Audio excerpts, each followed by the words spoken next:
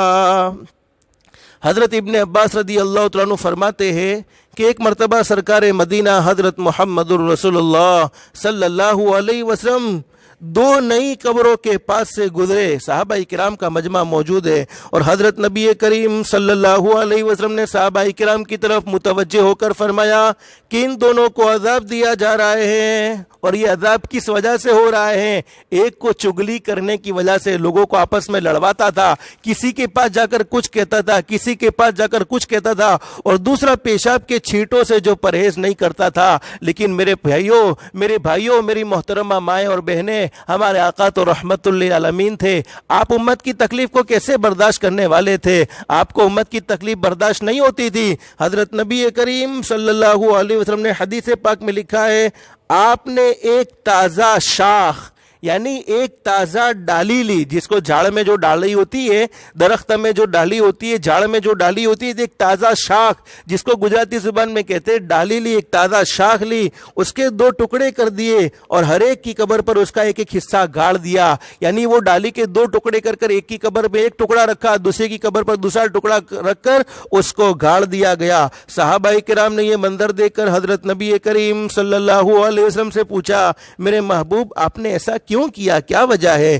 ارشاد فرمایا نبی کریم صلی اللہ علیہ وسلم نے، ممکن ہے کہ اس کے یعنی اس ڈالی کے سوکھنے تک، خشک ہونے تک، یعنی سوکھنے تک یہ دونوں کو عذاب میں تخفیف ہو جائے، یعنی ان پر سے عذاب کو ہلکا کر دیا جائے۔ اس لیے میرے بھائیوں، غیبت سے بھی بڑا گناہ چگل خوری ہے، جس میں 2 آدمیوں میں آپس میں نفرت ڈلوانی ہوتی ہے، ایک کے پاس جا کر کچھ کہنا، دوسرے کے پاس جا کر کچھ کہنا۔ اور یہاں تک علماء نے بیان فرمایا ہے، حضرت یحییٰ بن اقسم فرماتے رحمت اللہ علیہ، چگل خور جادوگر سے بھی برا ہے۔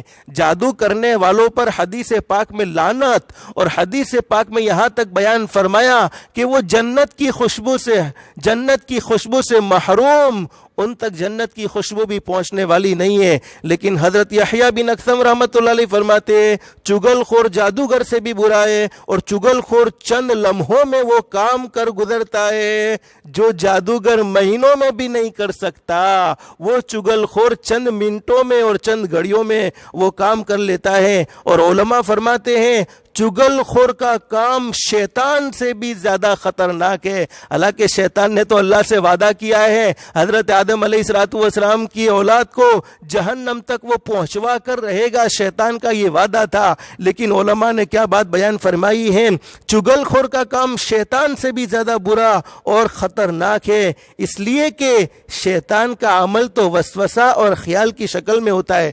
شیطان کسی کو آ کر یوں نہیں کہتا کہ ٹی وی چالو کر نہ کر تنے لکڑی دی تارا ہاتھ توڑی نہ کیس، تارا پگ توڑی نہ کیس۔ شیطان کبھی کسی کو آ کر یوں نہیں کہتا، جو آدمی فجر کی نماز میں اٹھنا چاہتا ہے شیطان لکڑی لے کے آ کے یوں نہیں کہتا کہ سو جا، اگر اٹھا اور مسجد کی طرف گیا تو تیری ٹانگوں کو توڑ دیا جائے گا۔ اللہ نے شیطان کو یہ طاقت نہیں دی ہے، اللہ نے شیطان کو یہ قدرت نہیں دی ہے۔ شیطان کبھی کسی انسان کو آ کر یہ نہیں کہتا زنا کر لے ورنہ تجھے بہت ماروں گا۔ شیطان کو اللہ نے یہ طاقت نہیں دی۔ شیطان تو دلوں میں وسوسے ڈالتا ہے، دلوں میں خیالات ڈالتا ہے۔ تو کیا فرماتے، چگل خور کا کام شیطان سے بھی زیادہ برا ہے، کیونکہ شیطان کا عمل تو وسوسہ اور خیال کی شکل میں ہوتا ہے، اور چگل خور کا کام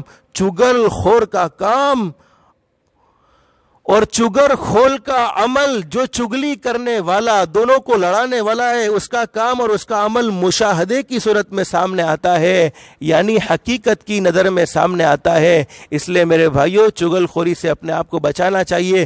علماء فرماتے ایسے دوستوں سے تعلق ہرگز مت رکھو جو چگلی کرنے والے ہیں، اور یہاں تک کہ بعض علماء نے بڑی زبردست بات بیان فرمائی۔ اللہ والے فرماتے ہیں جب کوئی آدمی تمہارے پاس آ کر کسی کی برائی کرتا ہو، تمہارے پاس اگر کسی کی غیبت کرتا ہو تو سمجھ لینا چاہیے آج وہ تمہارے پاس اس کی کرتا ہے، لیکن حقیقت یہ ہے کہ وہ تمہاری بھی اس کے سامنے کرتا ہی ہوگا۔ اور علماء نے بڑی زبردست بات بیان فرمائی ہے، جو آدمی تیرے منہ پر تیری تعریف کرے تو اس کی تعریف سے کبھی خوش مت ہونا، ایسی تعریف کرے جس کا تو اہل نہیں ہے، جس کا تو مستحق نہیں ہے، تو یقیناً وہ تجھ میں ایسے عیب بھی نکالے گا جو عیب تجھ میں نہیں ہے۔ اس لیے میرے بھائیوں، میں اکثر کہا کرتا ہوں، اچھے دوستوں کی پہچان یہی ہے جو منہ پر ہماری کمزوری بتلاتے ہیں، ہم سے جو محبت کرنے والے، ہم سے جو مشفق ہے، ہمیں جو چاہنے والے ہیں، وہ کبھی ہماری منہ پر تعریف نہیں کرتے، بلکہ منہ پر تو ہمیں کمزوری ہی بتاتے ہیں، پیٹھ پیچھے ہماری تعریف کرتے ہیں، پیٹھ پیچھے ہماری خوبیاں بیان کرتے ہیں۔ یہ اچھے دوستوں کی نشانی ہے، یہ اچھے دوستوں کی پہچان ہے۔ لیکن دھوکے باز، فراڈی دوست یہ ہوتے ہیں جو منہ پر تو بڑی اچھی میٹھی میٹھی باتیں کرتے ہیں، لیکن پیٹھ پیچھے پیٹ بھر بھر کر برائیاں اور غیبت کرتے رہتے ہیں۔ تو اچھے دوست کی، وفادار دوست کی نشانی یہ ہے کہ وہ تمہیں کبھی منہ پر اچھا نہیں کہے گا، تمہیں آوا چھو، فلانا چھو، ڈھکنا چھو، تمہیں اٹلا سارا چھو۔ اچھا دوست کبھی ایسا نہیں کہے گا، بلکہ ہر وقت منہ پر تو تمہاری کمزوری تمہیں بتائے گا، بھائی ایسا نہیں کرنا چاہیے، یہ غلط ہے، ایسا نہیں کرنا چاہیے، یہ غلط ہے، لیکن دوسروں کے سامنے تعریف کرے گا۔ اور برا ایسا ہوگا، حالانکہ ہم میں وہ خوبی ہوگی نہیں، لیکن جو دھوکے باز دوست ہوگا، تمہیں تو اٹلا سارا چھو، فلانا چھو، حالانکہ ہم جانتے کہ ہم کچھ بھی نہیں ہے، تمہیں اٹلا سارا چھو، فلانا چھو، ڈھکنا چھو، یعنی پوری تعریف کے پھول باندھتا رہے گا، لیکن حقیقت یہ ہوگی وہ دھوکے باز ہیں، لوگوں کے سامنے برائی کرتا ہوگا۔ اللہ ہمیں صحیح دوست نصیب فرمائے۔ اور میرے بھائیو، اچھا دوست حاصل کرنے کے لیے خود اچھا بننا چاہیے۔ آج ہوتا یہ ہے، شوہر چاہتا ہے مجھے اپنی اچھی بیوی ملے، بیوی چاہتی مجھے اپنا اچھا شوہر ملے، ماں باپ چاہتے ہماری اولاد فرما بردار ہو، اولاد چاہتے ہمارے ماں باپ ہمارے مزاج کے موافق ہو۔ تو میرے بھائیوں، خود اپنے آپ کو کوئی بدلنے کی کوشش نہیں کرتا، خود اچھا کوئی نہیں بنتا ہے، دوسروں میں اچھائیاں ضرور تلاش ہم کرتے ہیں۔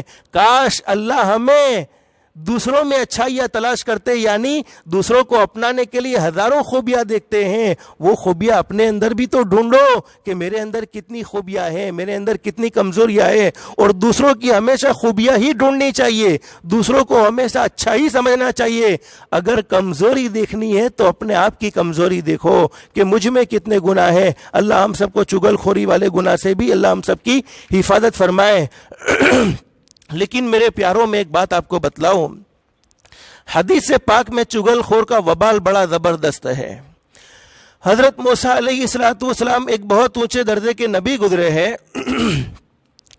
ان کے زمانے میں قحط سالی ہوئی، یعنی بارش نہیں ہو رہی ہے، اور بارش نہ ہونے کی وجہ سے پوری قوم پریشان ہے، جانور بھی پریشان ہے۔ اب ساری قوم حضرت موسیٰ علیہ السلام کے پاس آئی اور کہنے لگی اللہ کے نبی موسیٰ، ہم بارش کی وجہ سے، پانی نہ ہونے کی وجہ سے پریشان ہیں، اللہ سے دعا کر لیں، اللہ رحمت والی بارش نصیب فرما دے۔ جانور بھی پریشان ہیں، یہ کھیت بھی سوکھ چکے ہیں، یہ زمین بھی سوکھ چکی ہے۔ حضرت موسیٰ علیہ السلام نے حدیث پاک میں لکھا ہے پوری قوم کو جمع کیا اور 3 مرتبہ نماز استسقاء ادا کی، یعنی بارش کی نماز ادا کی، اور نماز ادا کرنے کے بعد 3 مرتبہ نماز ادا کرنے کے بعد حضرت موسیٰ علیہ السلام نے دونوں ہاتھ اٹھائے اور کہا الہ العالمین رحمت والی بارش نصیب فرما دے، رحمت والی بارش نصیب فرما دے، رحمت والی بارش نصیب فرما دے۔ لیکن 3 مرتبہ دعا کرنے کے بعد بھی نتیجہ سامنے نہیں آیا، حالانکہ انبیاء کرام کی جماعت تو معصوم ہے۔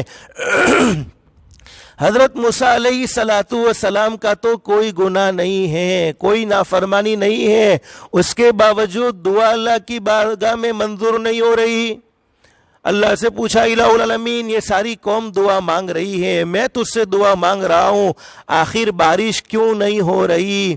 اللہ نے فرمایا میرے نبی موسیٰ تم چاہے کتنی بھی مرتبہ دعا مانگتے رہو گے بارش ہونے والی نہیں ہے، اس لیے کہ تمہاری مجلس میں، تمہارے مجمع میں ایک آدمی چگل خور بیٹھا ہے جو بڑا گنہگار ہے، جس نے لوگوں کو لڑوانے کا کام کیا ہے، لوگوں میں نفرتیں ڈالنے کا کام کیا ہے۔ اور میرے پیارو یہ کام تو عام ہو چکا ہے، آج کل ہوتا ایسا ہے، بہت سی مرتبہ جب لڑکی والوں کا کوئی رشتہ ہوتا ہے، لڑکی کی شادی کرنی ہوتی ہے اور لڑکے والوں کو کوئی ایسی بات بھڑکائی جاتی ہے کہ لڑکی کی شادی ہوتی نہیں ہے، اسی طریقے سے لڑکے والے شادی کرنا چاہتے ہیں، لڑکی والوں کو کوئی ایسی بات بھڑکائی جاتی ہے جس کی وجہ سے حقیقت میں وہ بات غلط ہوتی ہے، جس کے نتیجے میں حدیث پاک میں لکھا ہے کہ اس کی 1000 سال کی عبادت ضائع ہو جاتی ہے۔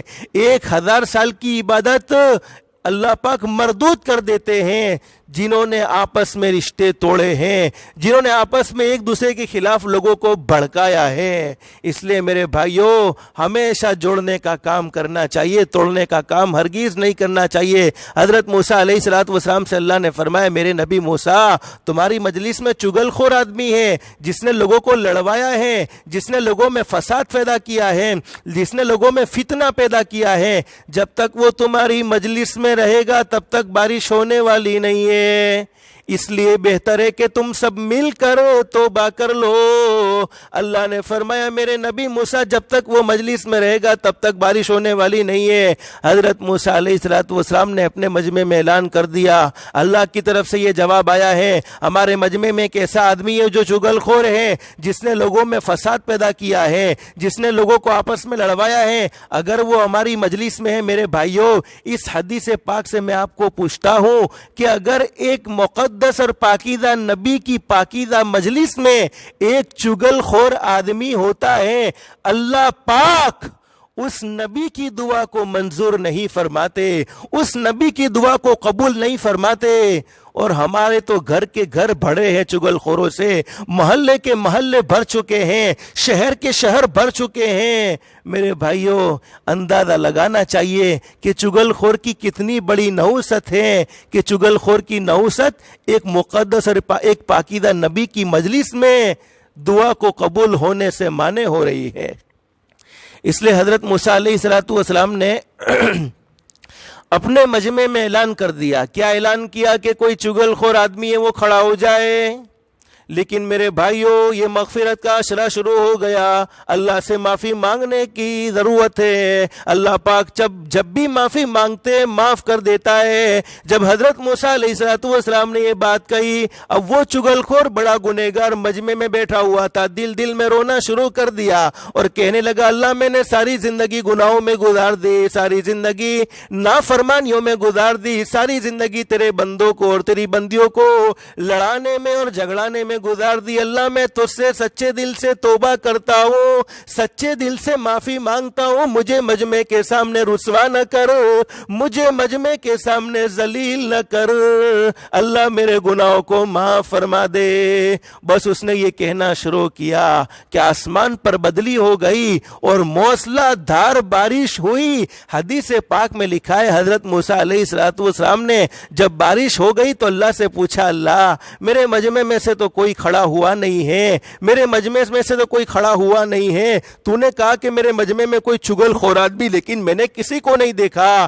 اللہ نے فرمایا، میرے نبی موسیٰ، جس چگل خور کی وجہ سے میں نے بارش کو روکے رکھا تھا، آج اسی چگل خور کی وجہ سے میں نے بارش کو برسایا، اس لیے کہ اس نے مجھ سے توبہ کر لی ہے۔ حضرت موسیٰ علیہ السلام نے فوراً سوال کر لیا، اللہ بتا تو دے وہ گنہگار آدمی کون ہے جس کی وجہ سے تو نے بارش برسائی ہے۔ اللہ فرماتے، میرے نبی موسیٰ جب وہ گنہگار تھا، چگل خور تھا، تب تو میں نے بتلایا نہیں، اب تو توبہ کر کے میرا ولی بن چکا ہے، میں کیسے بتلا سکتا ہوں؟ چگل خوری کو میں نے حرام کیا ہے اور میں کیسے چگلی کر سکتا ہوں؟ اس لیے میرے بھائیوں، چگل خوری سے بچنا چاہیے۔ لیکن ایک مسئلہ یہ بھی یاد رکھیں کہ اگر ہم نے جیسے ایک بیٹا ہے، اپنے اس کے باپ کو ہم نے اس کی برائی کی شکایت کر دی تو یہ چگلی نہیں ہوگی۔ جیسے اس کا بیٹا شراب پیتا ہے، اس کا بیٹا جوا کھیلتا ہے، اس کا بیٹا گٹکا کھاتا ہے یا کوئی اور گناہ کرتا ہے اور ہم نے اس کے باپ کو جا کر کہہ دیا تمہارا چھوکرا نے سمجھاؤ،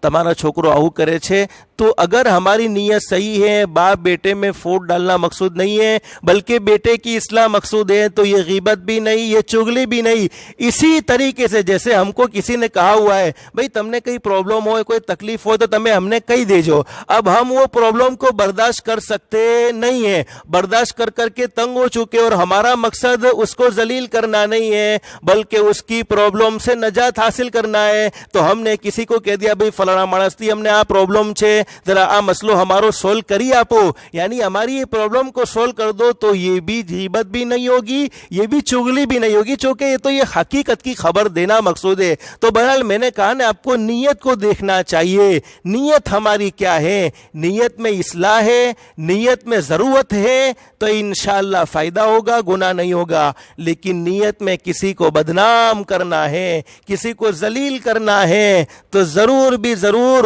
اس کو ذلیل کرنے کے بجائے ہم ذلیل ہو جائیں گے۔ اللہ ہم سب کی حفاظت فرمائے۔ تو میرے بھائیوں، چگل خور نے جب معافی مانگی، اللہ نے رحمت کی بارش کو برسایا، تو کیا ہم اللہ سے معافی مانگیں گے تو اللہ ہم سے راضی نہیں ہوگا اور کورونا وائرس کو ختم نہیں کرے گا؟ ضرور ختم کرے گا۔ اللہ سے معافی مانگنے کی ضرورت ہے۔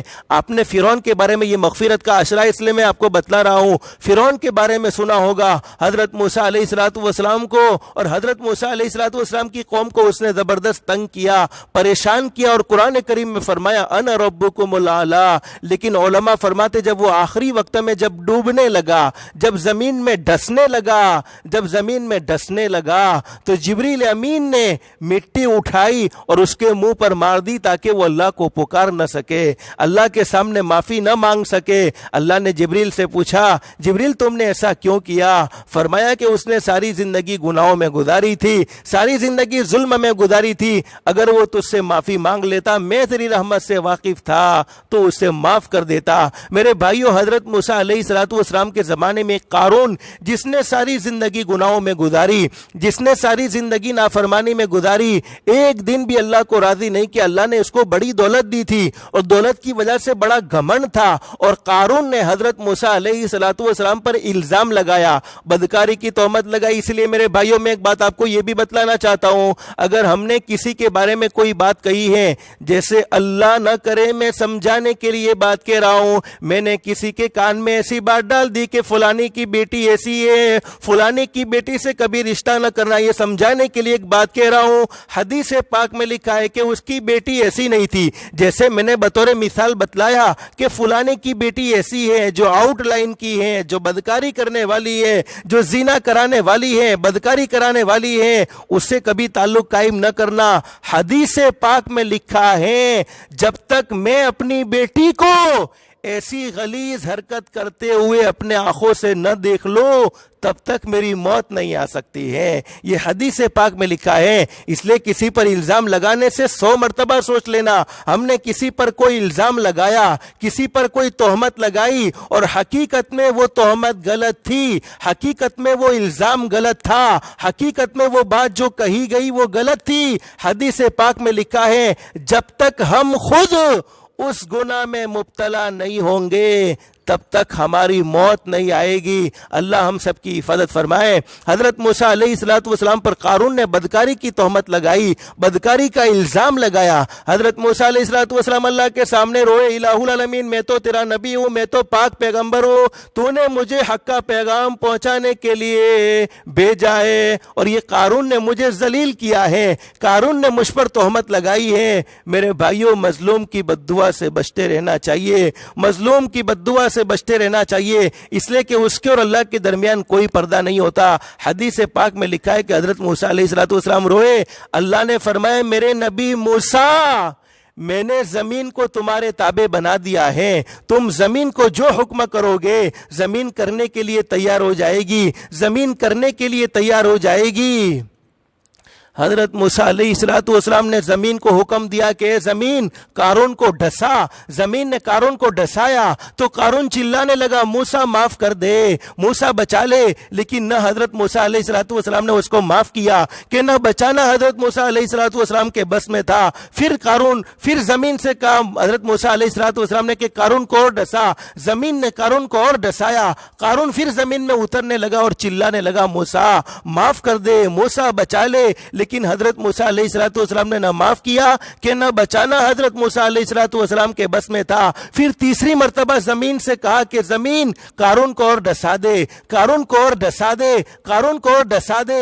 اب قارون چلاتا رہ گیا موسیٰ معاف کر دے, موسیٰ بچا لے, موسیٰ معاف کر دے, موسیٰ بچا لے. لیکن حضرت موسیٰ علیہ السلام نے نہ اس کو معاف کیا کہ نہ بچانا حضرت موسیٰ علیہ السلام کے بس میں تھا. اللہ نے فرمایا میرے نبی موسیٰ وہ قارون پورا کا پورا زمین میں اتر گیا, زمین میں ڈس گیا. اللہ نے فرمایا میرے نبی موسیٰ یہ قارون تھا, قارون جس نے ساری زندگی گناہوں میں گزاری, جس نے ساری زندگی نافرمانیوں میں گزاری, جس نے تہمت لگائی, جس نے تجھ پر الزام لگایا.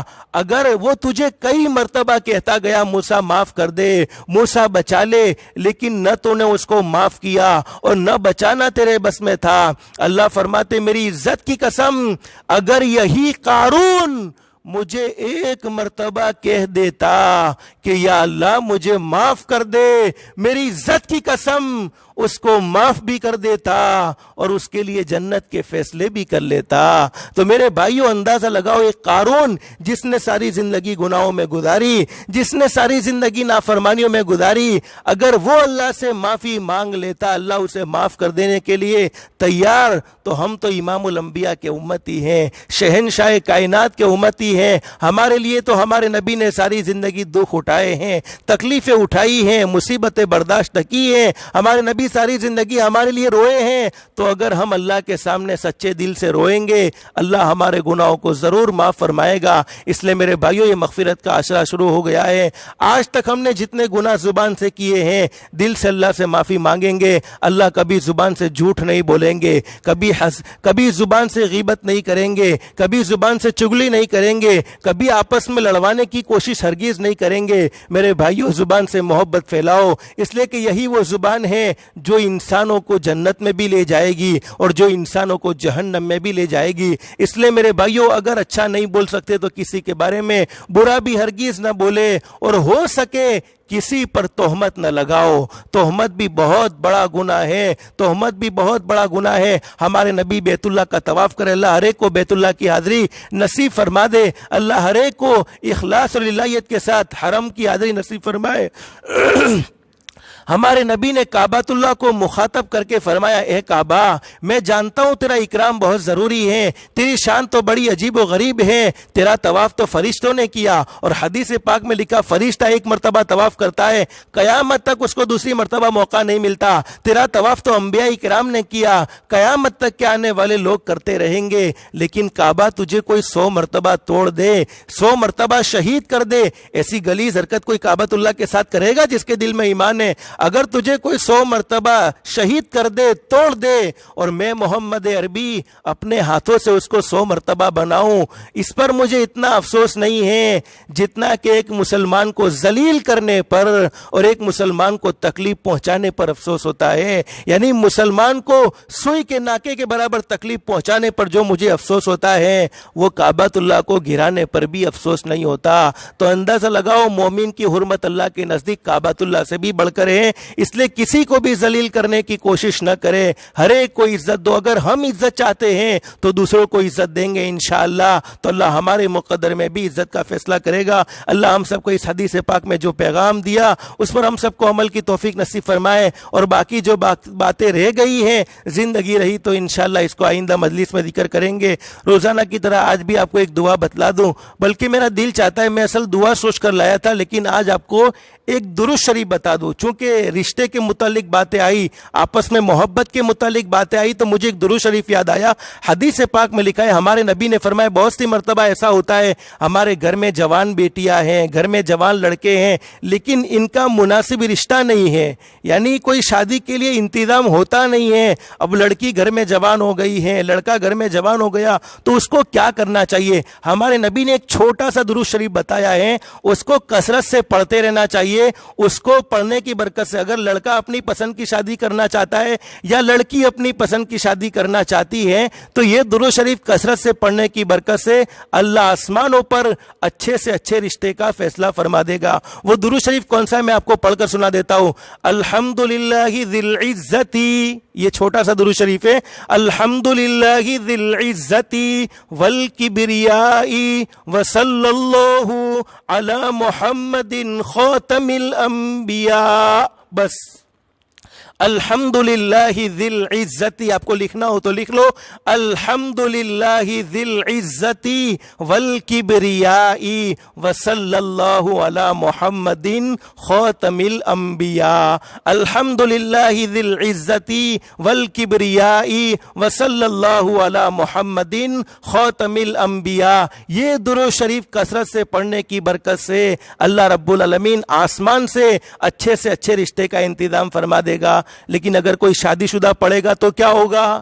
شادی شدہ بھی پڑھ سکتے، پڑھنا چاہیے شادی شدہ کو بھی، کوئی دوسری شادی ہونے والی نہیں ہے اور دوسری شادی کرنے کی کوئی ضرورت بھی نہیں ہے۔ شادی شدہ پڑھے گا تو انشاءاللہ میں جہاں تک سمجھتا ہوں میرے نبی پر درود پڑھنے والا ہمیشہ کامیاب رہتا ہے۔ اگر شادی شدہ اس درود پاک کو پڑھے گا، اللہ میاں بیوی میں محبت پیدا فرمائیں گے، میاں بیوی میں الفت پیدا فرمائیں گے، آپس میں ایک دوسرے کے لیے ہمدردی پیدا فرمائیں گے۔ تو شادی شدہ حضرات پڑھیں گے تو ان کو اللہ اور محبت میں اللہ پاک ذاتی فرمائے گا، اور کنوارا لڑکا یا کنواری لڑکی اگر اس درود پاک کو پڑھے تو اللہ رب العالمین کی ذات عالی سے امید ہے اللہ آسمان پر اچھے سے اچھے رشتے کا فیصلہ فرمائیں گے۔ اللہ ہم سب کو اللہ کے احکام کے مطابق نبی کریم صلی اللہ علیہ وسلم کے طریقے کے مطابق زندگی گزارنے کی توفیق اور سعادت نصیب فرمائے۔ اللہ ہم سب کو کہنے سننے سے زیادہ اخلاص، استخلاص اور استقامت کے ساتھ عمل کی توفیق نصیب فرمائے۔